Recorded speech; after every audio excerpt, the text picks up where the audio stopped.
నా కుటుంబం ఏం నీ కుటుంబం ఇక్కడ ఇదేదైనా శివ కుటుంబమా? శివ కుటుంబంలో సమైక్యం ఎలా ఉంటుందో, శివుడు వాహనం ఎద్దు, అమ్మవారి వాహనం సింహం. ఒక్క చూపు సింహం ఎద్దుకే చూస్తే శివుడు అమ్మవారు ఇద్దరు ఉండరు ఇక్కడ. సింహానికి ఎద్దు శత్రువు.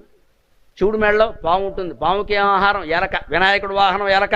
వినాయక చవితి నాడు నొక్కేస్తే మళ్ళీ ఆయనకు వాహనం లేదు ఇక్కడ. కుమారస్వామి వాహనం నెమలి. శివుడి మెడలో పాము ఉంటుంది. ఒక్కసారి ఆ నెమలు బయటకు వచ్చి పామును మింగేస్తే ఏమి లేదు, శివుడికి ఆభరణాలు లేవు, మళ్ళీ లలిత జ్యువెలరీ పోవాల్సిందే. ఇంత వైరం ఉందండి శివ కుటుంబంలో. ఒక వాహనానికి ఇంకో వాహనానికి పడదు. పరమశత్రువులందరూ కలిసి ఉన్నారు. ఎందుకు తెలుసా? భగవత్ సన్నిధిలో ఉన్నారు. కారణం అది, భగవత్ సన్నిధిలో ఉన్నారు. ఇంత సామరస్యం. పరస్పర శత్రువులు ఏ జంతువుకి ఇంకో దాంతో పడదు. అవన్నీ కలిసి కాపురం చేస్తున్నాయి ఇక్కడ. మనం ఇక్కడ పెళ్లి చేసుకుని మంత్రపూర్వకంగా 2 కోట్లు ఖర్చు పెట్టి పెళ్లి చేసుకున్నాం, 2 ఏళ్ళు కాపురం చేయలేకపోతున్నాయి ఇక్కడ. అప్పుడే డిఫరెన్స్ ఆఫ్ ఒపీనియన్ అని ముద్దాపురం తిప్పాం.